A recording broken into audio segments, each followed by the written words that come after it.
All right. Okay, so here, what we're going to do is we want to know, oh, we did that already. Here we go.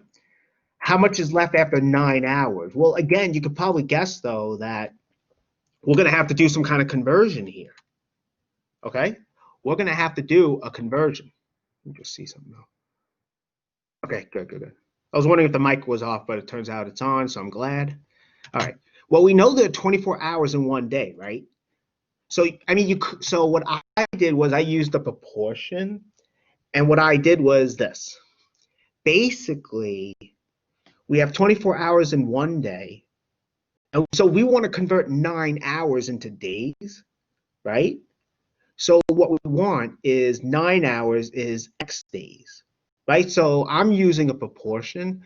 If you want to use the factor label method, that's fine. You know, if you use a method different than me and you use it correctly, that's fine. So we have this proportion to solve, as you can see, right? 24 hours in one day, that's our unit rate.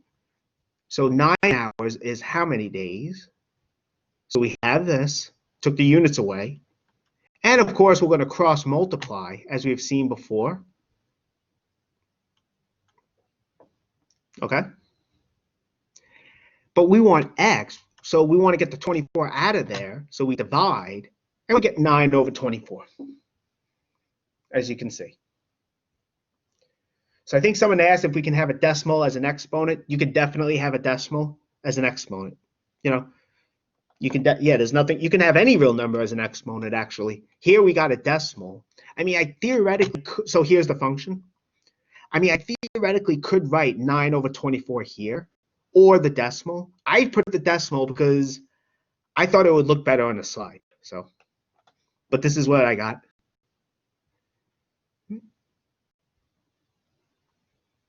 All right. Beautiful. Good. All right, so hopefully that wasn't too bad. So I hope everyone understood this. But again, this one was different because you had to convert. All right. Okay, so are there any questions about this?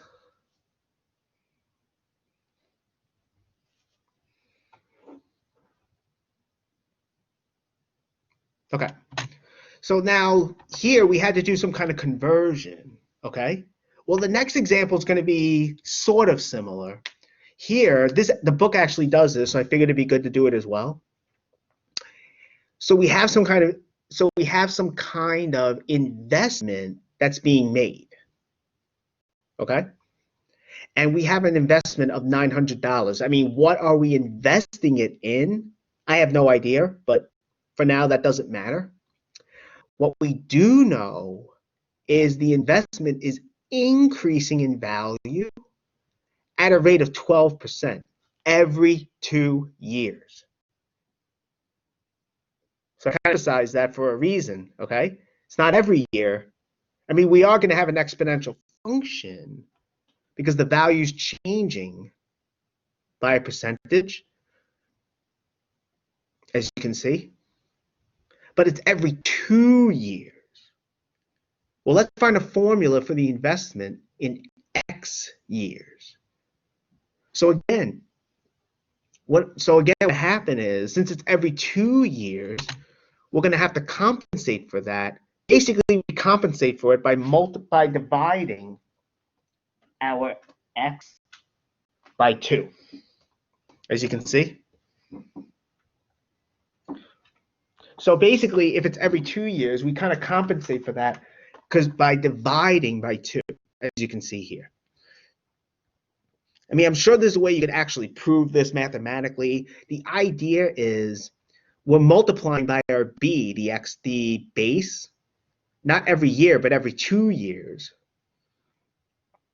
But I'm sure there is a way to prove it using that factor label method. I have not tried that, but I know this is the answer, x over 2. In fact, we can just do some calculations to help us see what's going on. But you can see when x is 2, that's when we multiply by our base. So we want 1 out of 2, so we divide. And we end up adding, right, 12%, which is what this is. here, right? Another 2 years go by. Okay, we multiply by the growth factor, which is 1.12 again, and we divide by 2 in the exponent. So, but again, that's really what's happening here. So, something I wanted to point out, and I did sort of generalize this. Namely, x is measured in years, and if your function is growing or shrinking, increasing or decreasing the function values at a constant percent rate r, and it's every m years, then we have this. In the previous one, m was 2. But here it's every m years, as you can see. I put units of, I put here, where is it? The units for x, because if x, let's say, was in some other unit like days, and here we had every m days, then it would be the same idea. The next example will cover this. Here it's a little bit different. Here, it's growing or shrinking, the function that is, n times per year. So it's not every n years, it's n times per year. Then you're multiplying by n, your exponent. Or again, if whatever the unit of x is, if x was in days, and this happens every n days, then you would multiply by n as well. I mean, I hope that makes sense. I know it's a little weird. Let me just illustrate that with another example. Okay. Again, I did email the notes to everyone, so let's suppose that we have the investment of $900. I think it was the same value as before. And as before, it's increasing in value at a rate of 12%. Okay? But now we're going to find a formula for the investment, X years. But now it's increasing. Sorry, I skipped the most important part. It's increasing in value every 4 months. Every 4 months, and our formula will be in X years. And since there are 12 months in a year, right, this tells us that it's going to increase in value 3 times a year. 3 times a year. So because of that, we're going to have this as our exponent, 3 times x.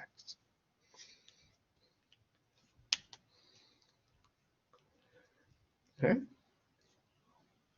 So every 3 times a year, that's what the exponent is. Because again, there are 12 months in every year. And just to help really, and also as another quick example, let's suppose we want to see what's happening every 6 months. So now, now again, it's the investment's being made. It's $900 again, and it's increasing in value at a rate of 12%, but it's every 6 months now. It's every 6 months now. So what would your function be? It's going to be 900 times 1.12, but now you're raising it to the 2 times x. Okay? Because there are 12 months in a year, so it's going to happen twice in a year, so we have 2 times x here.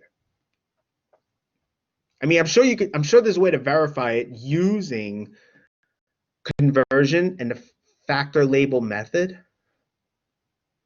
So I haven't really thought about that, to be honest, but for now, I guess we'll just stick with this. Okay, hopefully that made sense. Here's another example I want everyone to try now. This one's, as you can see, it's a little bit different. So basically what's going to happen here is you have an investment of $8,400. Your f of x is going to be the value x years later of the investment. And they want you to write f of x for each situation below. You're going to write a formula that gives us the value x years later for each situation. And be careful, because one, for instance, it's increasing not by a percentage, but by a dollar amount. So let me just stop the recording so everyone can try